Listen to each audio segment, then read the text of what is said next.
Shabbat Shalom a todos que nos assistem, você que está em casa. É um prazer muito grande estar nesta manhã de Shabbat para ministrar uma porção tão especial, duas porções, na verdade, uma porção dupla, que hoje nós vamos ministrar.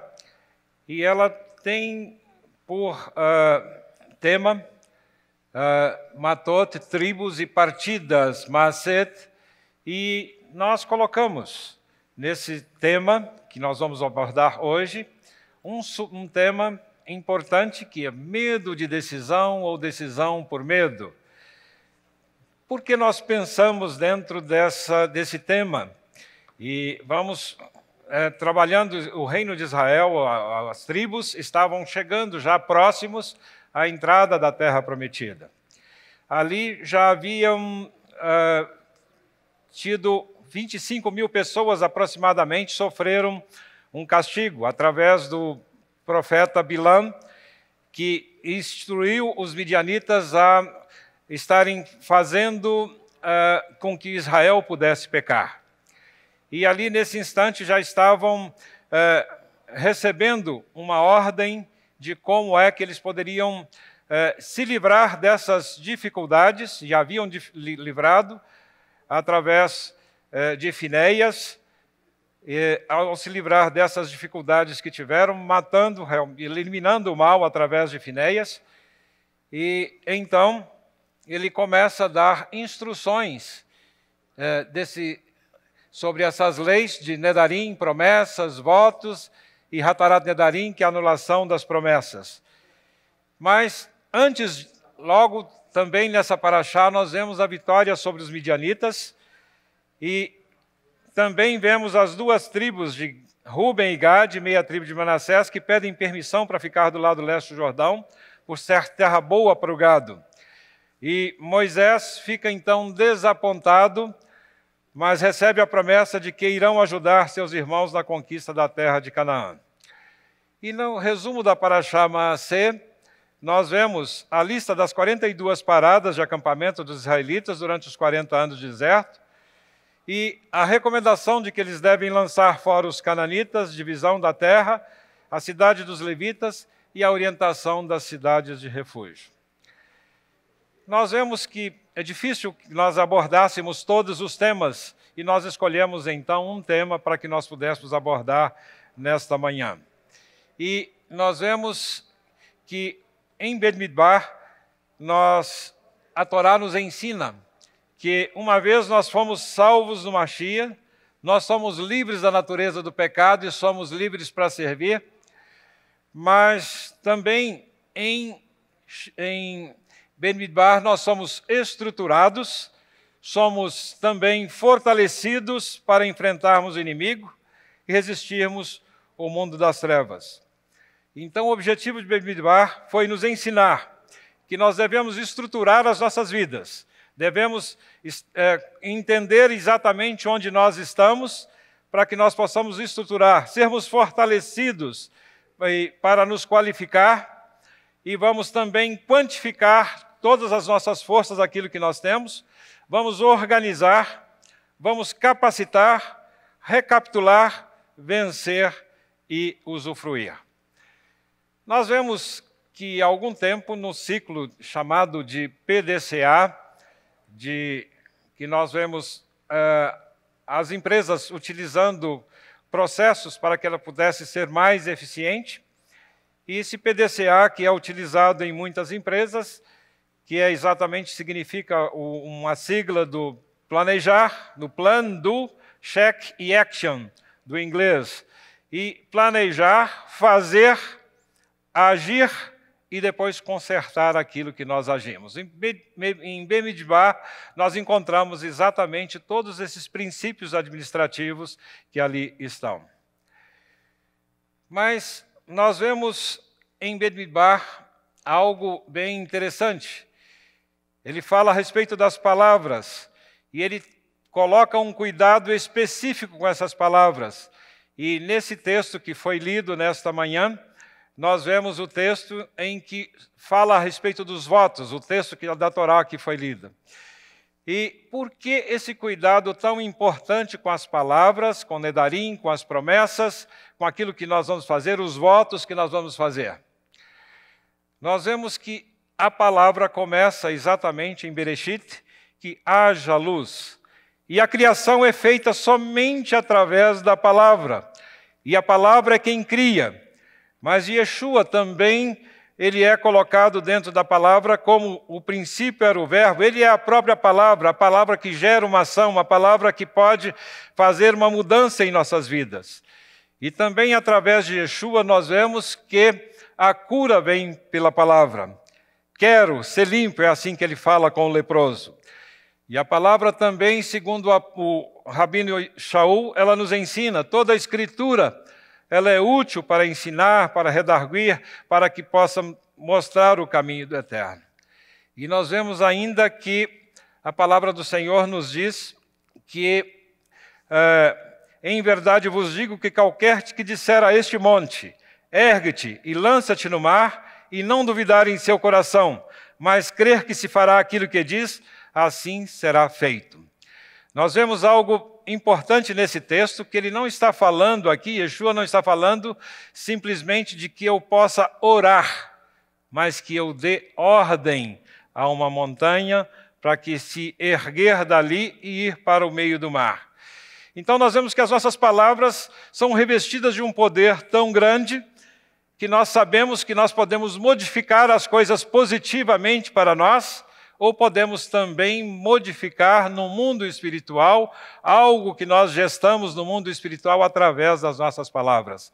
E as palavras que o Rabino Marcelo acabou de proferir na sua oração, palavras que vão repercutir no mundo espiritual, mostrando que nós podemos dar ordens nesse mundo espiritual se somos revestidos da autoridade de Yeshua em nossas vidas. E esse mundo espiritual, ele se queda aos nossos pés.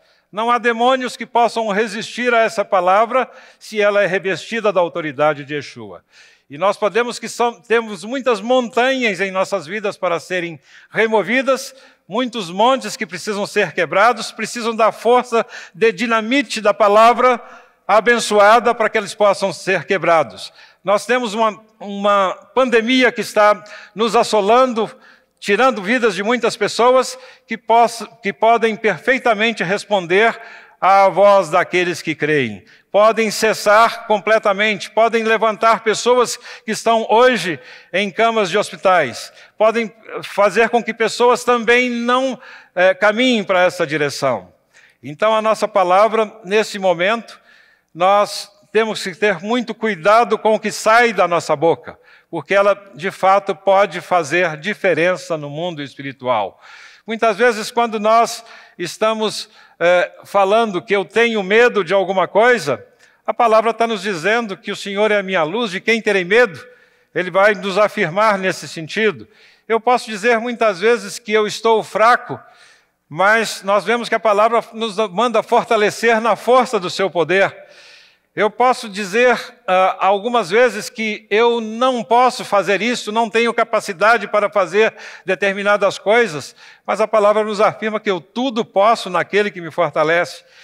E nós vemos que eu posso dizer que tenho falta de alguma coisa, mas o Senhor é o meu pastor e nada me faltará, que eu sou desprezado, mas Ele vai dizer que o Senhor cuida de mim, que eu sou pobre e necessitado, mas quem cuida de mim é o Senhor. Então nós vemos que esses aspectos, se nós fôssemos citar a palavra aqui, temos inúmeros exemplos na palavra para nos mostrar que a palavra de Deus é viva e eficaz, mais cortante do que qualquer espada de dois gumes, penetra até a divisão da alma e do espírito, de juntas e medulas, e é apta para discernir os pensamentos e intenções do coração.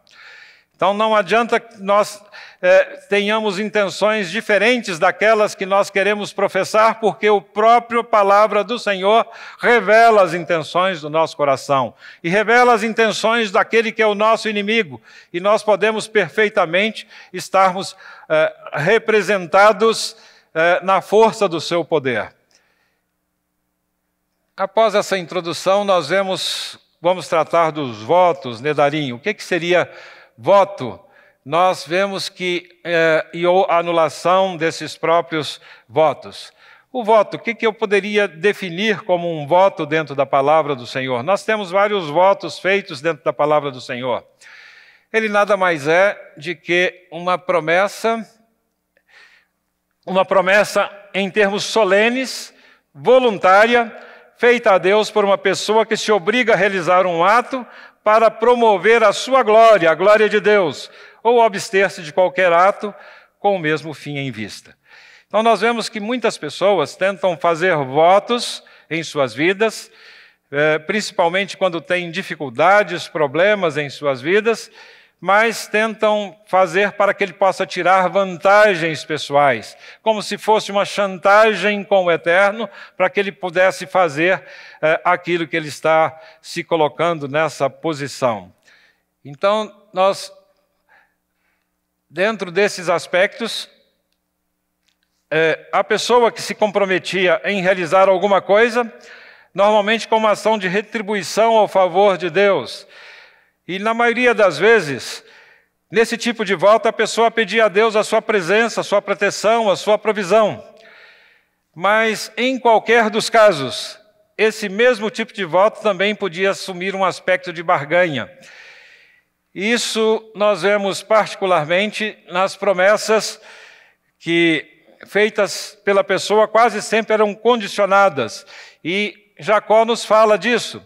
Olha, se o Senhor for comigo nessa jornada, certamente lhe darei o dízimo. Será que Jacó precisava mesmo de fazer essa promessa?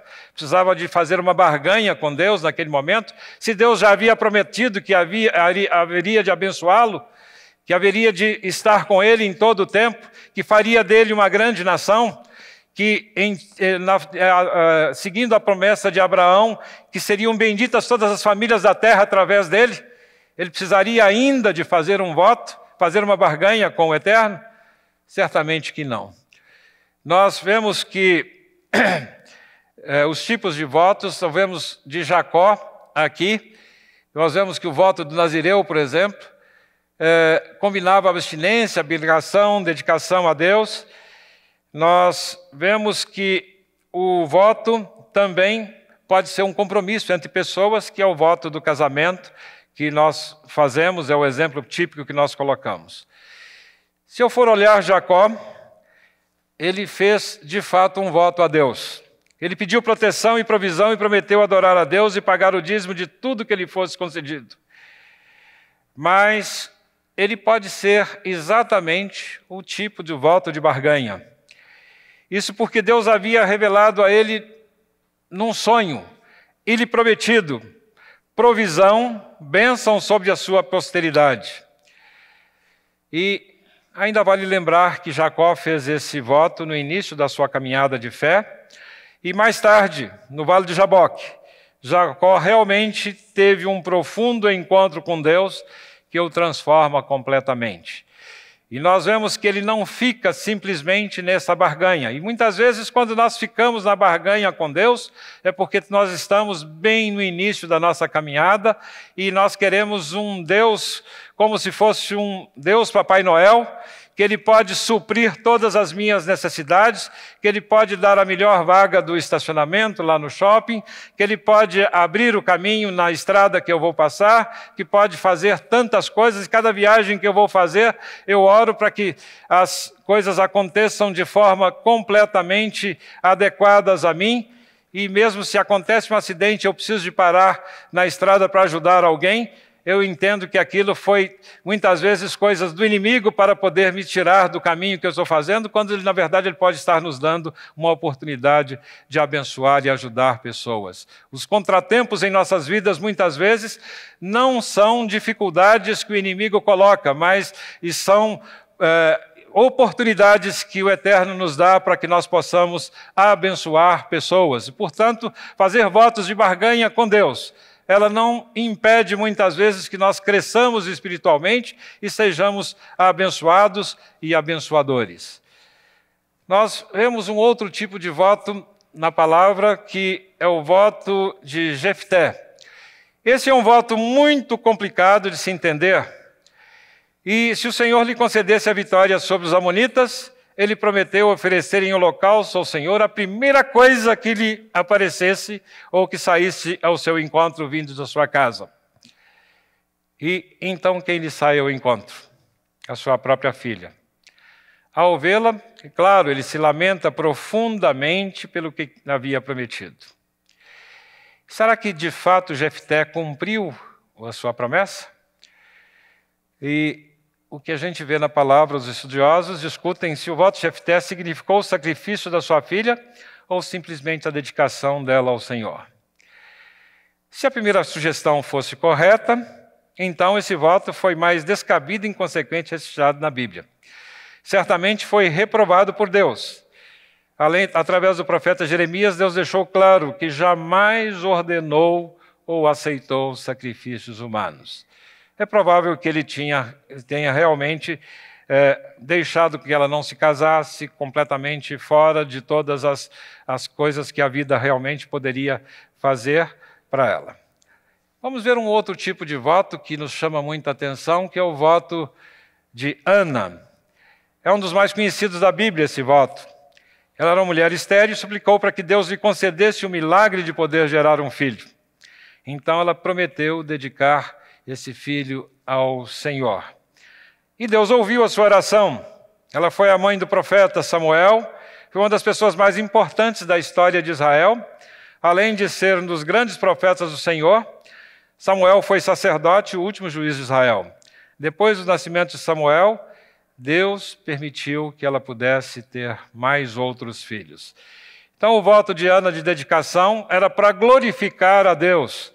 Ela queria a glória do Eterno, e não a sua própria glória, não simplesmente para que ela pudesse deixar de ser uma pessoa estéril, e ser estéril naquele tempo em Israel, e naquela cultura, era algo completamente inadequado, era motivo de vergonha, um motivo de faltar a bênção do Eterno em suas vidas. E nós lembramos também das matriarcas que eram estéreis também, as duas primeiras matriarcas estéreis também, que Deus abençoa como se estivesse ressuscitando dos mortos, retirando da morte, trazendo vida.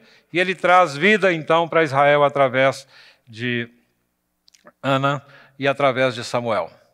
Então nós vemos votos também feitos por Davi e por Absalão. O rei Davi, então, foi outro que fez votos ao Senhor. Um desses votos ele demonstrou toda a devoção a Deus.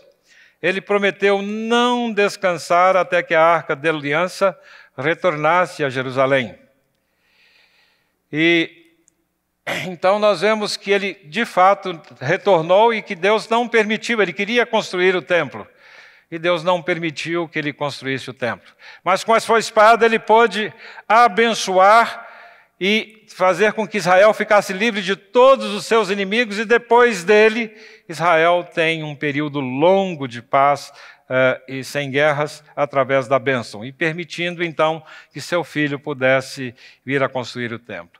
Então, muito diferente do voto feito por seu pai, foi o voto de Absalão. E Absalão também tentou fazer um propósito com Deus. Ele quis um acordo com Deus visando o trono de Israel. Ele se comprometeu em adorar ao Senhor, caso lhe fosse concedido ocupar o lugar do seu pai Davi. E esse é um claro exemplo de voto ilícito, feito sob as bases de egoísmo. E esses votos são votos que o Eterno não abençoa definitivamente em nossas vidas.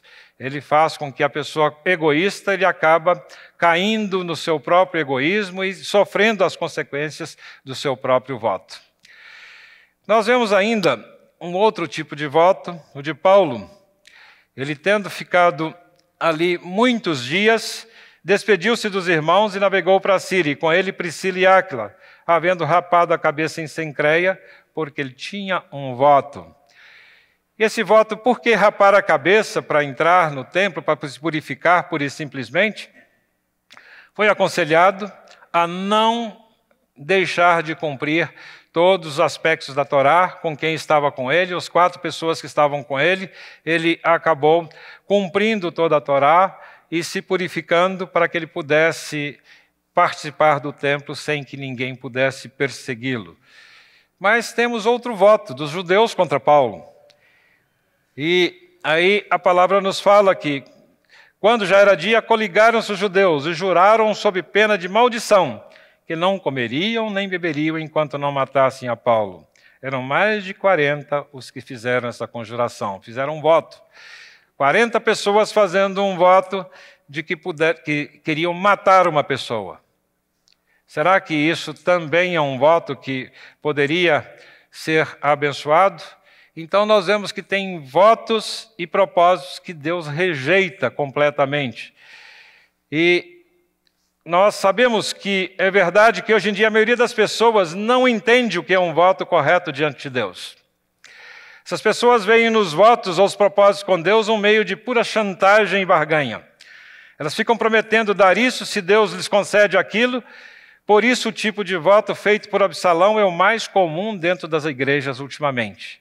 Votos de barganha, então, se Deus me der um carro novo, eu vou fazer isso. Se me der uma casa nova, se me der um emprego novo, e algumas pessoas até fazem votos, de uma professora que fez, se o Eterno me permitir passar no concurso, eu toda sexta-feira vou dar aula de vestido azul.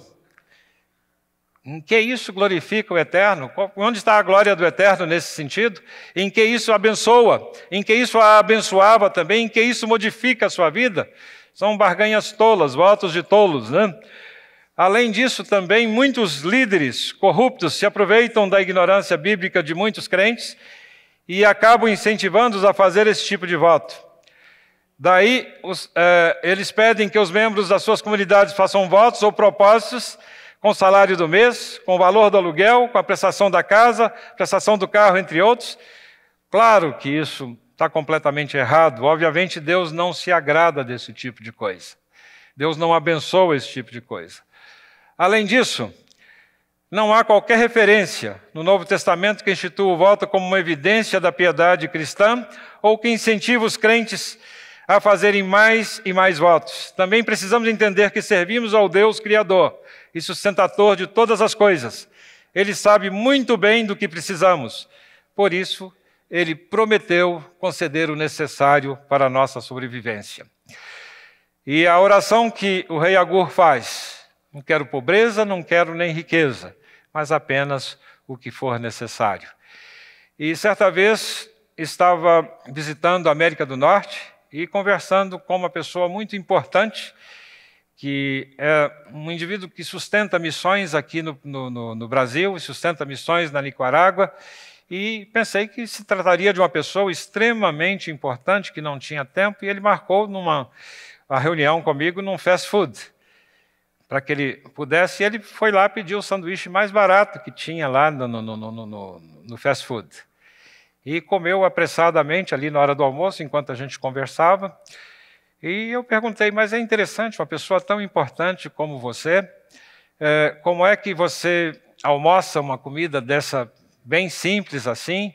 Você poderia ter pessoas a seu serviço, fazendo o almoço que você lhe quisesse, pelo tanto que eu sei que você ajuda as missões?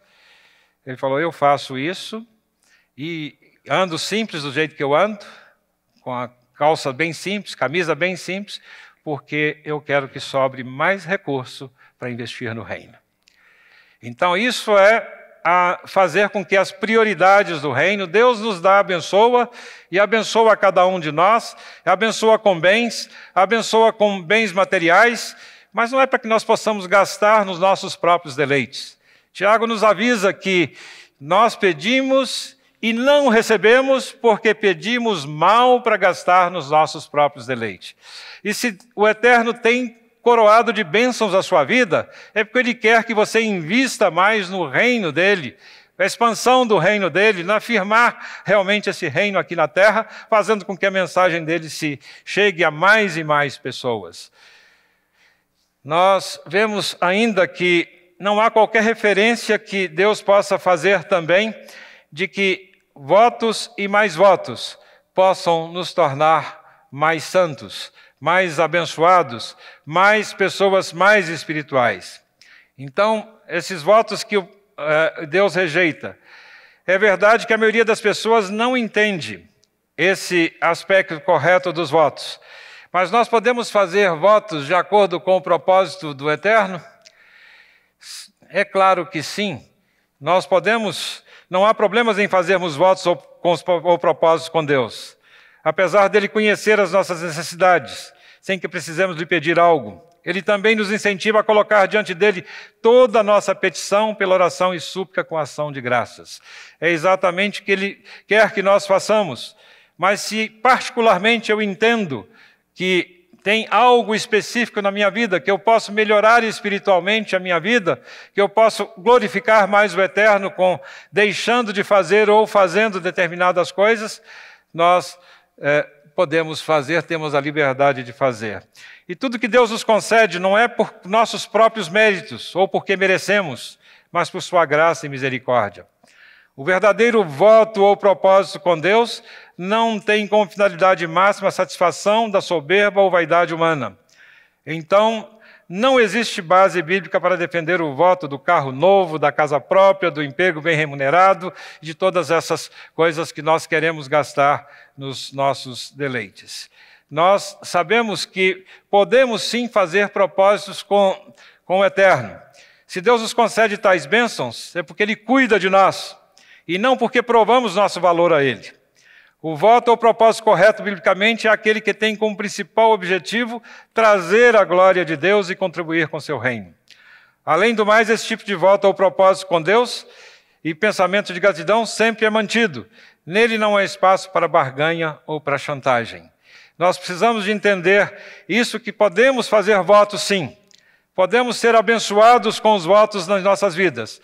Mas, normalmente, esses propósitos têm que nascer nos momentos de angústia de nossas vidas, onde o adorador muitas vezes suplica humildemente ao Senhor e leva até Ele suas ansiedades. Então, como forma de gratidão pelo cuidado divino, o adorador se compromete a dedicar-se cada vez mais a Deus e envolver-se em sua obra. Esse tipo de voto ou propósito com Deus jamais afronta os princípios de Deus.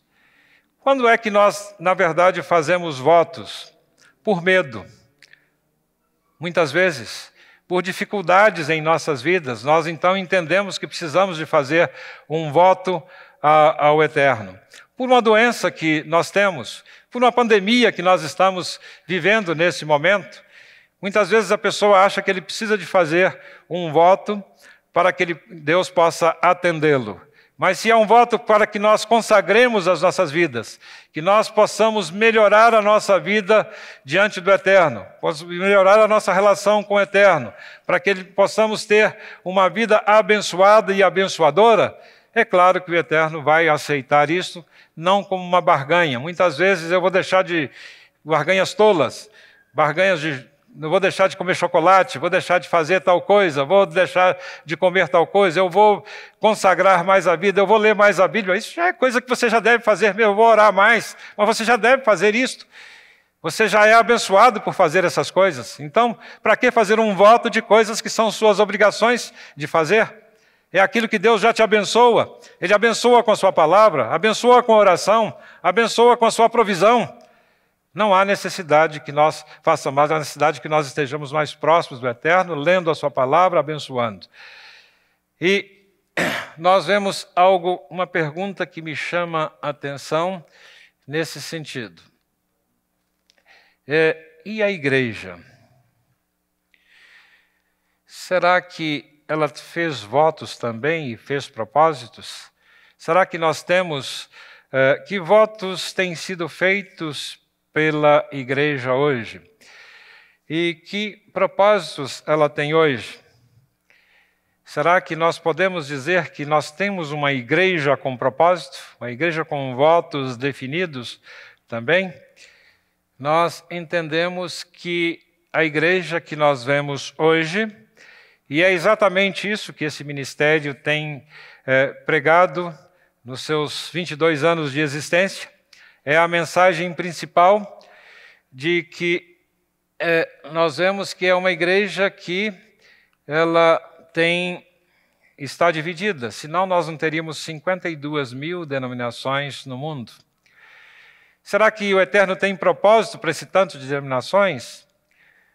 Ele tem dentro da vontade permissiva dele, ele permite que isso aconteça, mas certamente não seria a vontade dele principal para a sua igreja.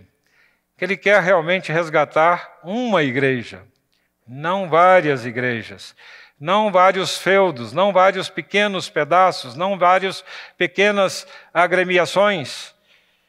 E nós vemos que as pregações, muitas vezes, são nessas igrejas fora do contexto original judaico.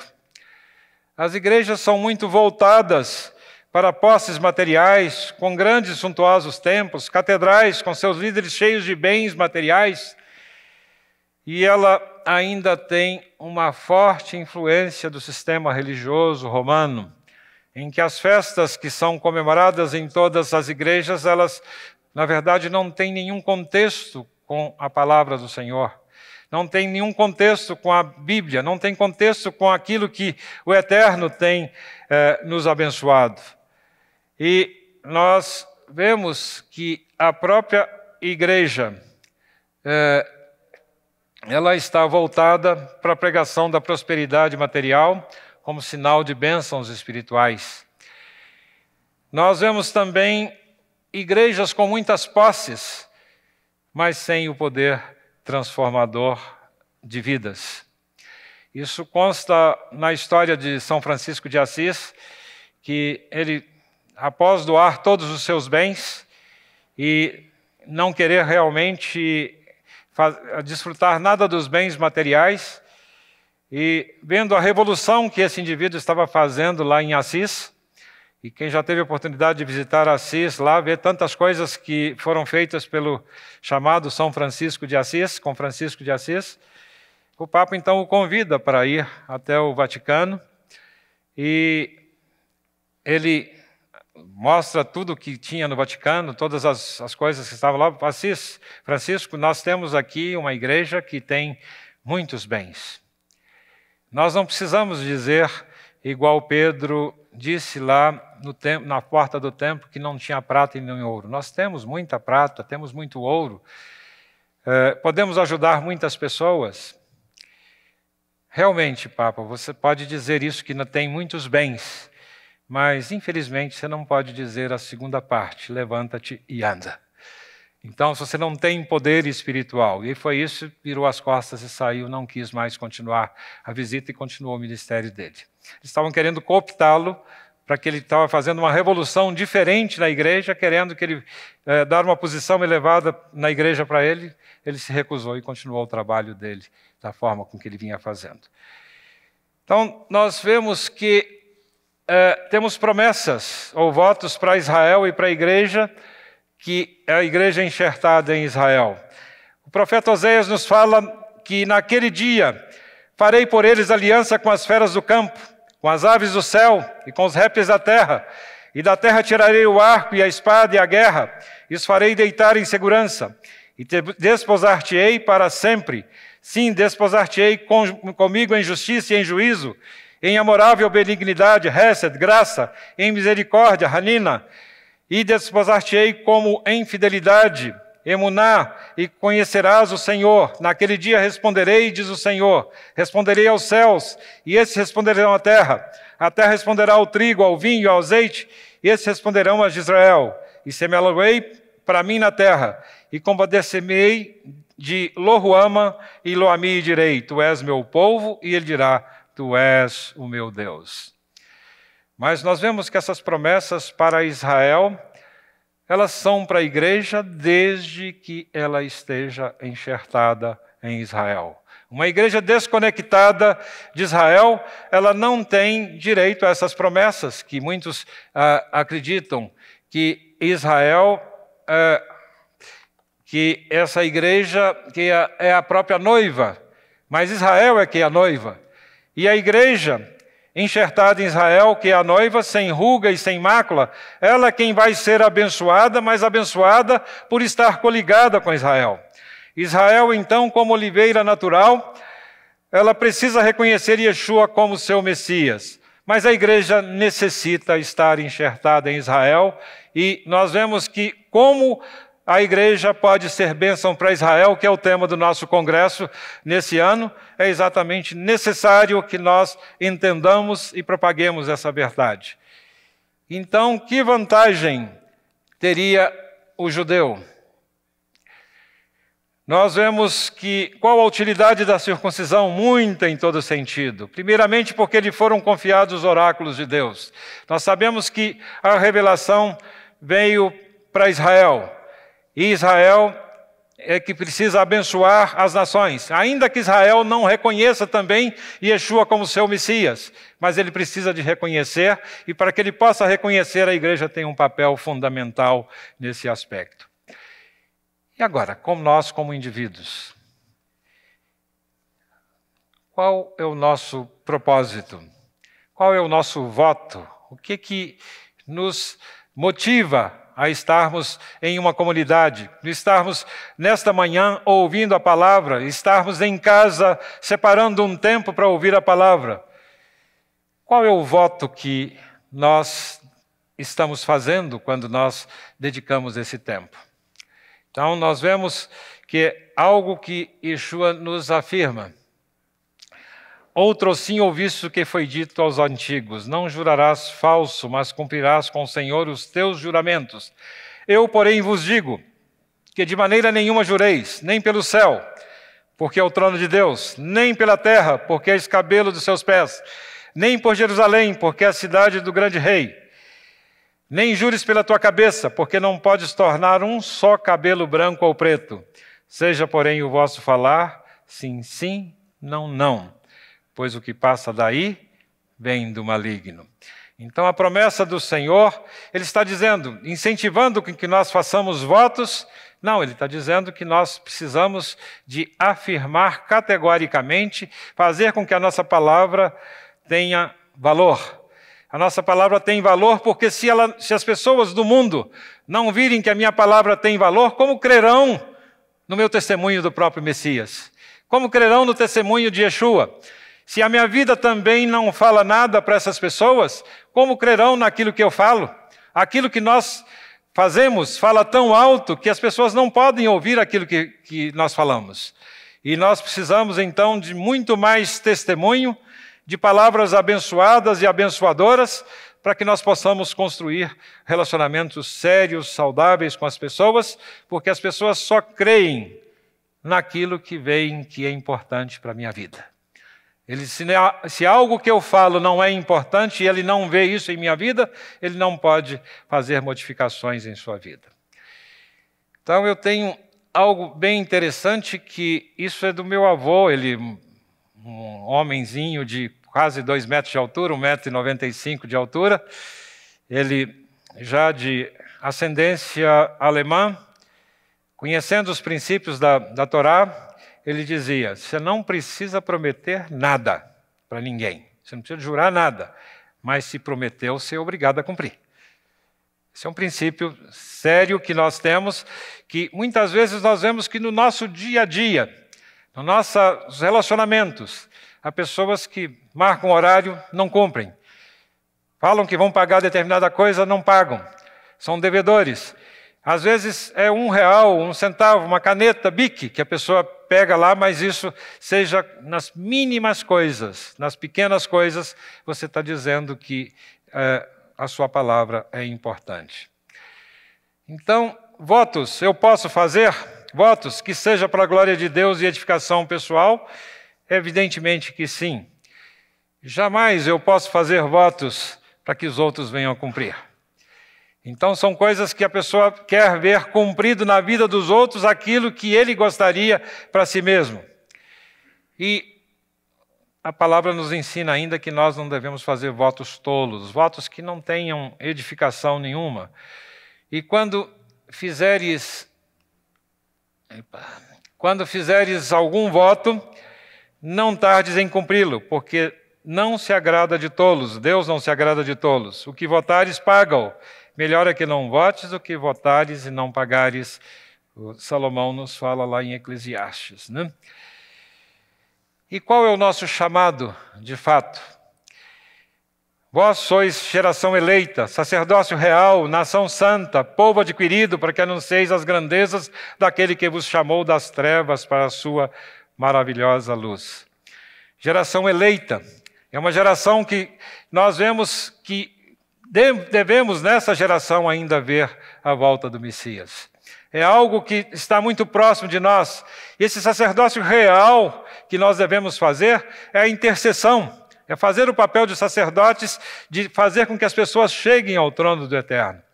E a nação santa que o Eterno quer que nós sejamos, para que nós possamos santificar outras pessoas. Não é santo para mim mesmo, mas é o santo para fora, é aquele que abençoa aquele que está dentro, perto de nós. E nós somos ainda povo adquirido, povo que foi comprado, povo que alguém realmente comprou e pagou o preço. A salvação não é de graça. A graça é meritória por Yeshua. E nós sabemos que Ele nos chama das trevas para a sua maravilhosa luz, mas para que nós possamos levar outras pessoas. E judeus e gentios em uma só família é exatamente a meta que a palavra nos quer. E esse voto nosso é o nosso compromisso, é o compromisso que nós fazemos com o Eterno, para que nós possamos ter, então, nesse momento, crentes restaurados, uma família restaurada, para que nós possamos ter uma igreja restaurada. E nós precisamos de transtornar o mundo, assim como os crentes em Antioquia. A palavra que... Quem são esses? Quem são esses do caminho? Esses que transtornaram o mundo chegaram aqui também. Transtornar o mundo, mas não transtornar com o mau exemplo, com as nossas dificuldades, com igrejas divididas, com problemas pessoais que nós temos e que nós vamos passando para cada uma das pessoas. Mas devemos transtornar o mundo com as nossas vidas, transformar o mundo por Yeshua, transformar o mundo através da palavra. E nós não podemos ter medo de tomar essas decisões. Ter medo de quebras com o nosso passado, quebras com as dificuldades, quebra com aqueles conceitos antigos que você tinha e que não condiz com a palavra do Eterno. Se nós temos que quebrar, que nós quebremos essas coisas, quebremos e tomemos as decisões. E não podemos ter medo de tomar decisões por medo, porque Yeshua está voltando, porque tem coronavírus, porque tem problemas, porque tem pandemia, porque nós precisamos então de fazer concerto com Deus para que Ele possa me abençoar. Nada mais, nada menos isso de que trocas que nós não devemos fazer com o Eterno. Mas nós vamos renovar a nossa mente através de Yeshua HaMashiach. Yeshua HaMashiach, o libertador de Israel. É Ele quem é o nosso Goel, o nosso libertador, mas quem nos liberta do medo, liberta das dificuldades, liberta das pandemias, liberta das nossas dificuldades internas, dos nossos medos internos. E se você hoje deseja colocar Yeshua na sua vida, para que possa se libertar do medo, libertar das dificuldades, libertar dos problemas que você tem enfrentado, este é o momento. Faça uma oração agora aí na sua casa, onde você está, pedindo que Ele possa penetrar em sua vida, porque Ele está à porta e bate. E se alguém ouvir a voz e abrir a porta, Ele entrará em sua casa, entrará em sua vida, e você poderá cear com Ele e Ele com você. Avante, Kadima, em frente, que o Senhor Eterno nos abençoe nesta manhã. Amém? Se você gostou e foi abençoado com esse estudo, inscreva-se em nosso canal do YouTube. Considere também ser um mantenedor do trabalho do Ensinando de Sião no Brasil, Israel e no mundo. Doações e contribuições podem ser feitas através do link na descrição desse vídeo. Um grande abraço e Shalom, Shalom.